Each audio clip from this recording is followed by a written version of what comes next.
You think the strongest man in the room is the one with all the answers. He isn't. The strongest man is the one who cannot be moved.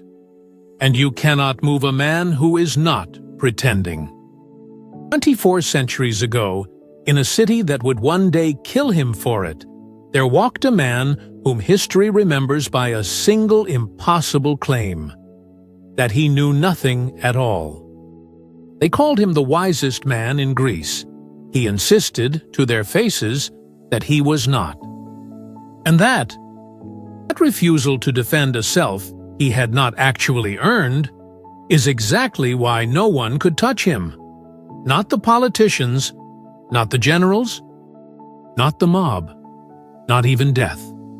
You are building something right now, and somewhere underneath the ambition, you are terrified of being exposed. Socrates will show you that the exposure you fear is the very thing that could make you undefeatable. Let us correct the first mistake, the one almost every ambitious man makes. You believe humility is a softness, a thing you can afford only after you have won, a concession you make when you are already losing. You have it backwards. Humility, the real kind, the kind Socrates carried through the streets of Athens, is not softness at all. It is armor. Consider what it actually means to admit you do not know. It means there is no false certainty in you for an enemy to shatter. It means there is no inflated claim for a rival to expose. It means there is no flattery that can swell you and no insult that can deflate you, because you have not staked your worth on being seen as the man who knows. The man who pretends to know everything has built a fortress of glass. Every wall is a thing he must defend, and every wall can break. Socrates built nothing he had to defend. He walked into the agora with empty hands and an open mind, and that emptiness was impregnable. Understand the structure of this, because it is the whole of what follows. There are 4 ways to move a man. You can threaten him, and fear will turn him. You can flatter him, and vanity will turn him. You can trap him in his own contradictions, and shame will turn him.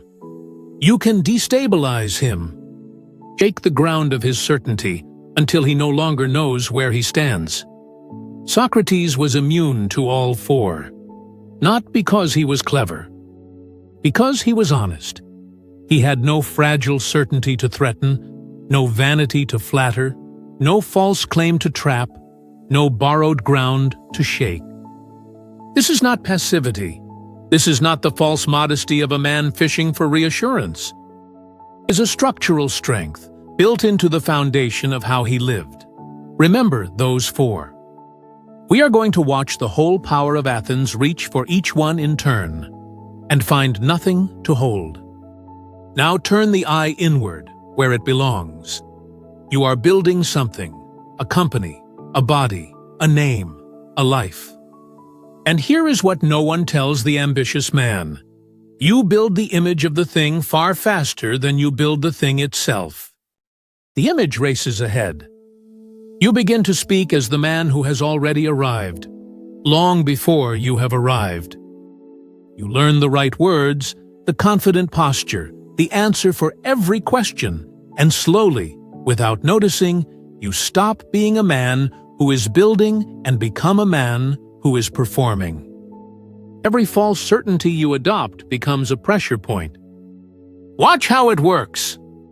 You claim to understand a market you have not actually studied. That is a point an enemy can press. You insist your plan is sound, when in the quiet of the night you suspect it is not. That is a crack waiting for the right blow. You defend a version of yourself that does not yet exist, and the defending costs you. Count the cost honestly.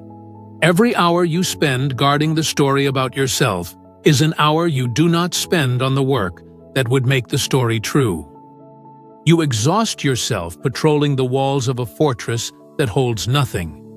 The rival who studies while you posture is gaining on you, and you cannot even see him, because your eyes are fixed on the audience, watching to see if they still believe the performance. This is the trap, not failure. The fear of being seen failing. That fear is the leash, and you have fastened it around your own throat. Socrates had something else entirely. He had cut the leash before he ever entered the agora. He owed no one the performance of certainty, and so no one owned him. The question that should haunt you tonight is simple. What are you actually defending? The work or the story about the work? One of those is worth your strength. The other is eating it. To understand where Socrates found this freedom, you have to go to Delphi, to the temple of Apollo, where the Greeks went to hear the voice of the god. A friend of Socrates put a question to the oracle there. Was any man wiser than Socrates? And the priestess answered no. No man is wiser. Now sit with how strange this was to him. As Plato tells it in the Apology, Socrates heard the report and was baffled. Genuinely baffled. Because he knew he possessed no great wisdom at all. He did not strut out of the temple crowned by the god's approval. He set out to prove the oracle wrong. He went looking for a man wiser than himself, certain he would find one easily, and that search became the work of his life. He went first to the politicians, the men of reputation, the ones the city counted wise. He questioned them and found that they believed they knew a great many things they did not actually know. He went to the poets, who composed lines of surpassing beauty, and discovered they could not explain their own work. That what looked like wisdom was a kind of inspiration they themselves did not understand.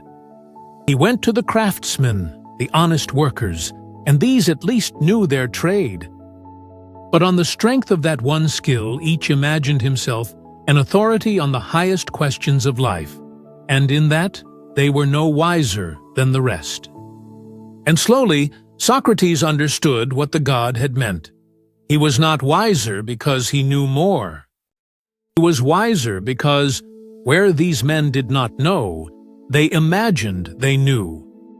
While he, where he did not know, did not imagine that he did. In Plato's words, he puts it plainly, I neither know nor think I know. That is the real line, the genuine text, and the famous phrase you have heard, that he knew nothing, is the world's later shorthand for exactly this. That small thing, that refusal to pretend, was the whole of his advantage. He called it human wisdom, to set it apart from the divine wisdom no man possesses. A small and human thing, and it made him the wisest man in Greece. Do not move past this, because it is the hinge on which everything turns. We measure men by how much they know, and so we miss the thing that actually matters.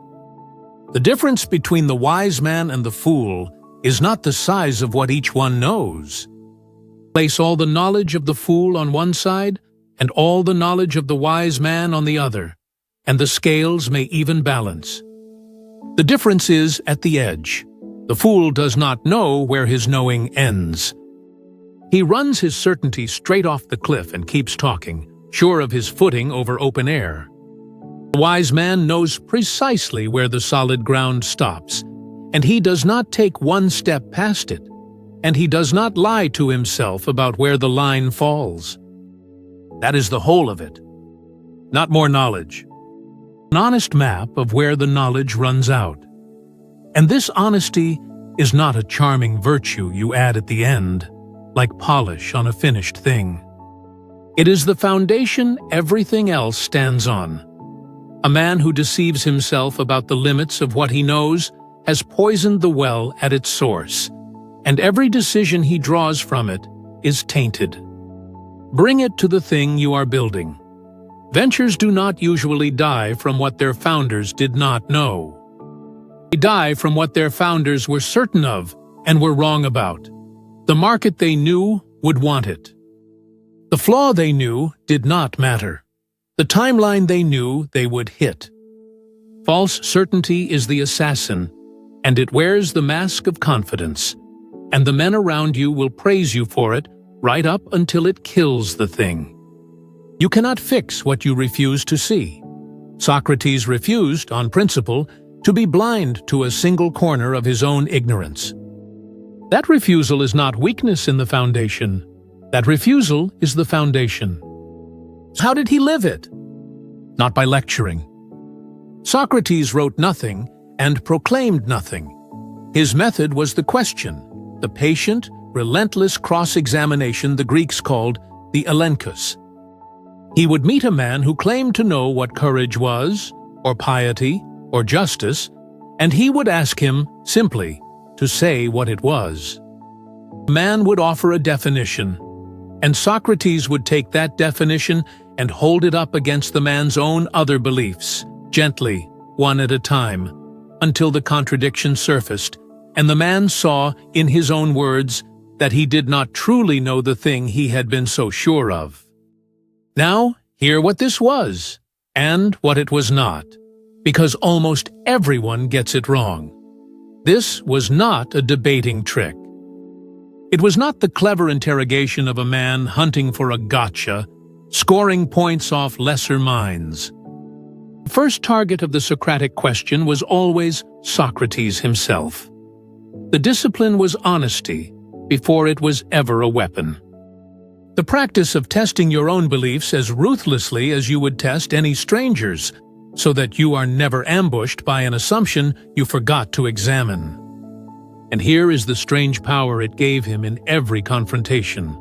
The men who came to corner him, the proud ones who arrived certain they would humiliate the barefoot old man, they could not do it, because Socrates never needed to win. He only needed to ask the next true question. He was not defending a position. He was hunting for the truth. And if a man showed him he was wrong, Socrates thanked him, because being relieved of a false belief is a gift, not a defeat. Think about what that does to an opponent. You cannot beat a man who profits from being beaten.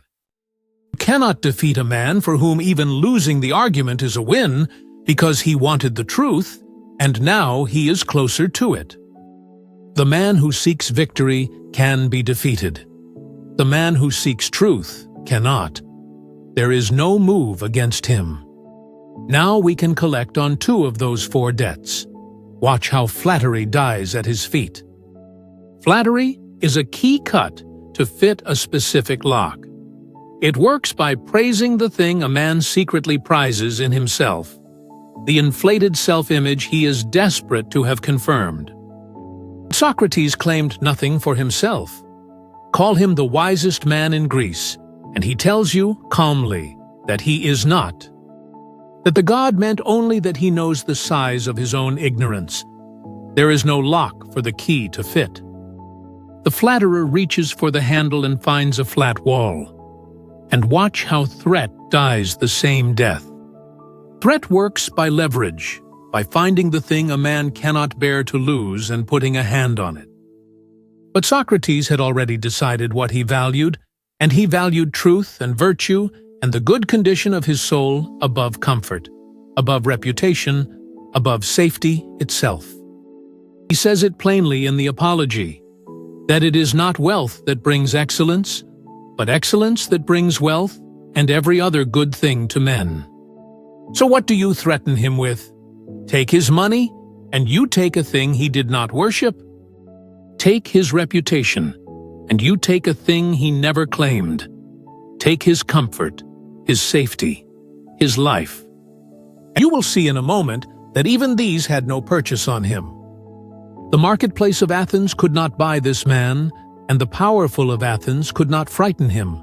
And a man who cannot be bought or frightened is a man outside the only 2 languages power knows how to speak. Bring it to your own life. The investor who can pull his money, the critic who can stain your name, the rival who can take a piece of what you have built. Every one of them is reaching for a handle. The only question that matters is whether you have given them one. Build your worth on what they can touch. and they own you. Build it on what they cannot, and you are free. There was a deeper engine under all of this, and it ran on two things. The first was a conviction. The unexamined life, Socrates said, is not worth living for a man. He did not mean that thinking is a pleasant hobby. He meant that a life of unexamined habit, chasing money you never asked the purpose of, hunting a reputation you never questioned the worth of, climbing without once looking up to see what you are climbing toward, is not fully a human life at all. The examined life is the audit that keeps you from spending 20 years scaling a ladder you propped against the wrong wall. The second thing was stranger, and it was the source of his stillness. Socrates spoke of a sign, a private inner voice he had carried since childhood, which he called the daimonion. It was a peculiar voice. It never told him what to do. It only ever told him what not to do. At the edge of a wrong action, it would speak its quiet no, and he obeyed it over every external authority, over the crowd, over the powerful, over the fear of death itself. This was his compass, not a rule handed down from outside, but a trained internal veto that no incentive could override, because the line was drawn inside him and not by the men around him. And if you are trying to build a mind like that, a mind with an inner no that no flattery can sweeten and no fear can break, a mind that cannot be moved because its center is its own, then subscribe and walk the rest of this road with me, because forging exactly that is the only thing this channel exists to do. A man with a clear inner no cannot be bought past his own limits and cannot be bullied past them, because he settled where he stops long before the pressure ever arrived.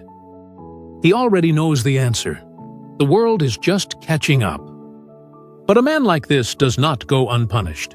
He is a standing rebuke to every comfortable man around him, and Athens, in the end, could not forgive him. He had spent a lifetime puncturing the certainties of her most respected citizens, exposing in the agora, in front of their students and their sons, that the men the city called wise did not know what they claimed to know. He called himself the gadfly, the stinging fly the god had fastened upon Athens as upon a great and sluggish horse, to bite her awake from her moral sleep. And men do not love the thing that stings them awake, so they came for him. The charges were dressed in the language of piety, that he did not believe in the gods of the city, that he corrupted the youth. But underneath the legal robes, the real crime was simpler. He had made powerful men feel like fools, and they had the votes to make him pay.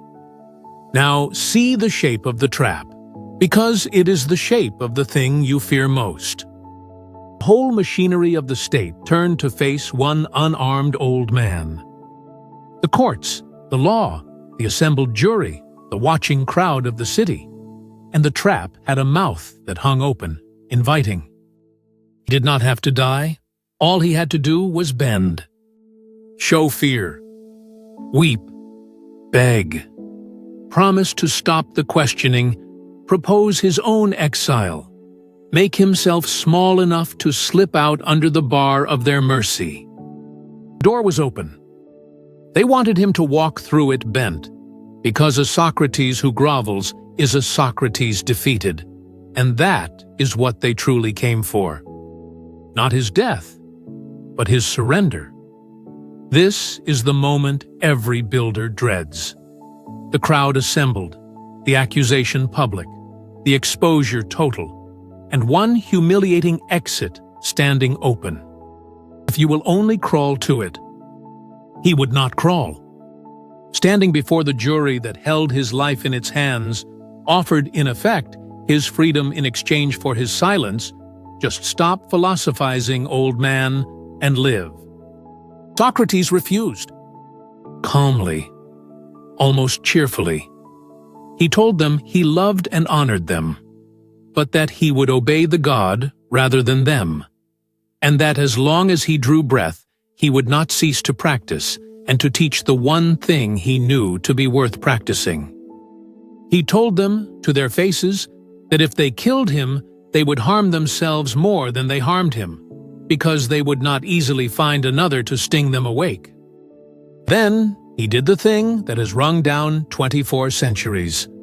When the law required him to propose his own punishment, an alternative to death, a plain chance to name some penalty and live, he proposed instead that the city ought to reward him, to feed him at public expense as a benefactor, the way they fed their Olympic champions. He would not pretend to a guilt he did not feel to purchase a few more years. Now understand what you are watching, because this is the payoff of everything.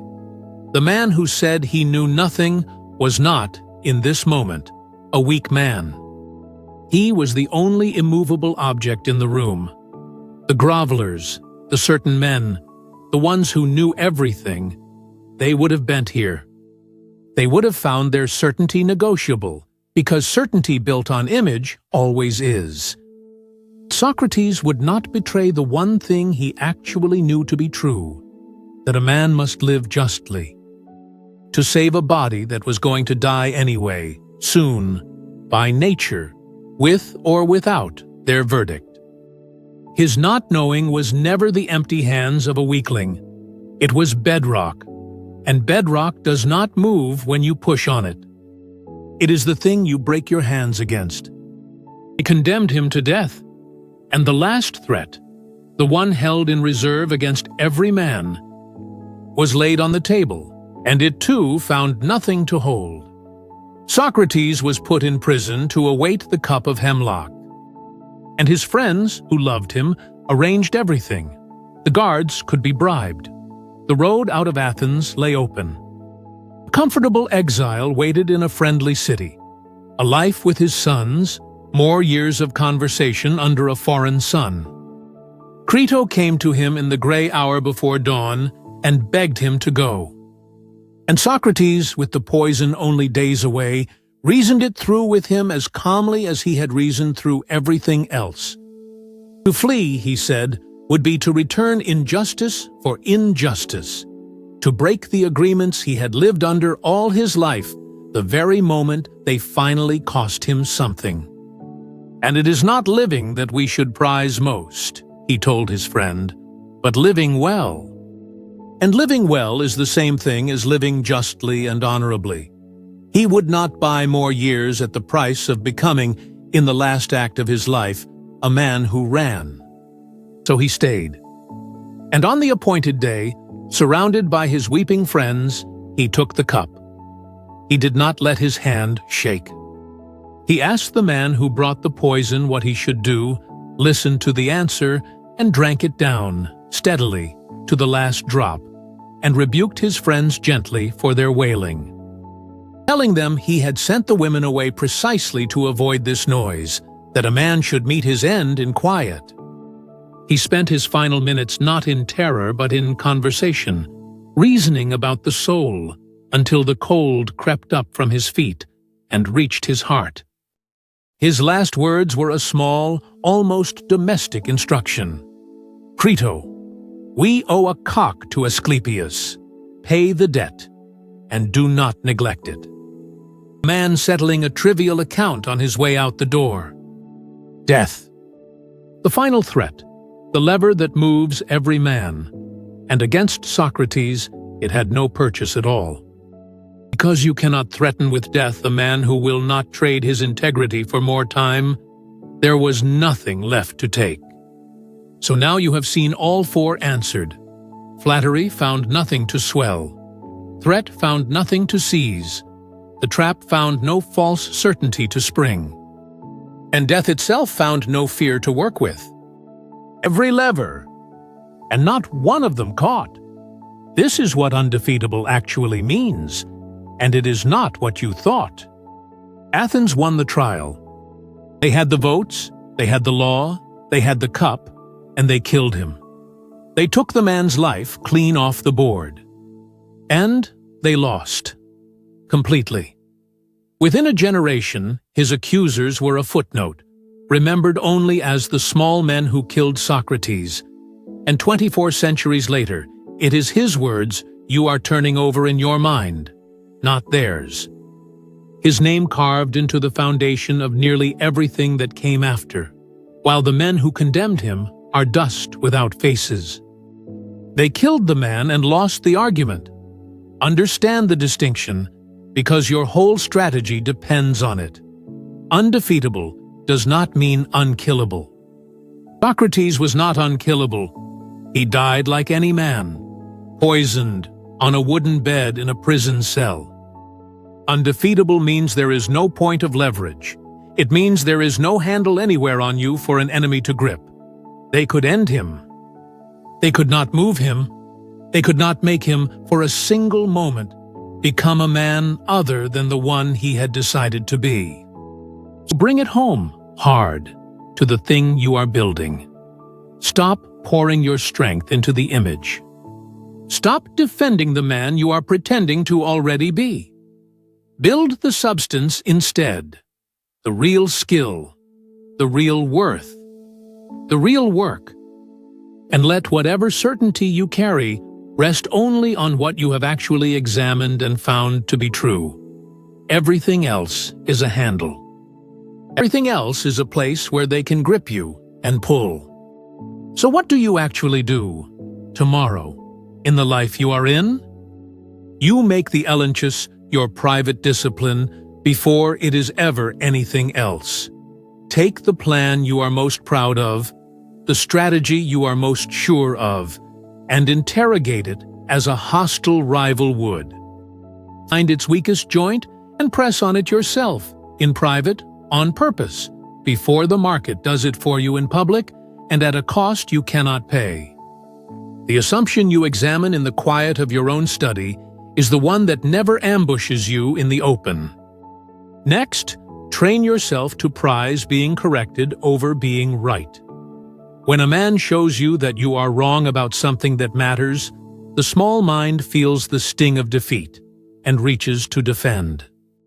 Feel instead what Socrates felt: belief, even gratitude, because a false belief has just been cut out of you before it could grow into a fatal one. The man who thanks you for the correction is the man you cannot ambush twice. Then move the ground your stability rests on. Tie it to your principles and not to your reputation, because your reputation lives in other people's mouths and they can turn it against you in an afternoon, while your principles live in you and no one can vote on them. And last, build the inner no, the quiet, trained veto, the lines you will not cross for any sum and under any threat, settled now, in the calm, long before the pressure arrives. Decide in advance what you will not do to win, and fix it somewhere only you can see, because the man who has not decided will decide in the moment of maximum fear, and that is the worst possible time to choose. Do these 4 things and you become, slowly, a man with no handles, examined, correctable, anchored, and quietly immovable. That is not a posture you perform. It is a structure you build. Return now to the cell. The gray light, the weeping friends, the cup drained to the last drop, and the steady hand of an old man who claimed to know nothing and proved, in the manner of his dying, that he was the only free man in Athens. He had the law and the verdict and the poison. He had only this. There was nothing false in him to attack. No image to topple, no certainty to shatter, no fear to exploit, no self he was pretending to be that the truth could expose. And so the entire weight of the state came down on him and passed straight through, like a fist closing on smoke. The man it tried to break is the one we are still talking about, while it is gone. This is the inheritance he leaves you, and it has nothing to do with knowing less. It is this: stop building the fortress of glass. Stop defending the man you have not yet become. Become, instead, the man with nothing false to defend. Examined to the foundation, anchored to what you have actually tested and found true, immovable not because you are loud, but because you are honest all the way down. Do that, and they will reach for the handle and find a flat wall. They will look for the lever and find bedrock. They can take many things from such a man. They can never take the one thing that matters, because he gave it to no one's keeping but his own. The wisest man in Greece said he knew nothing, and no one, not the politicians, not the mob, not death itself, could ever move him an inch. Build that, and neither can they move you.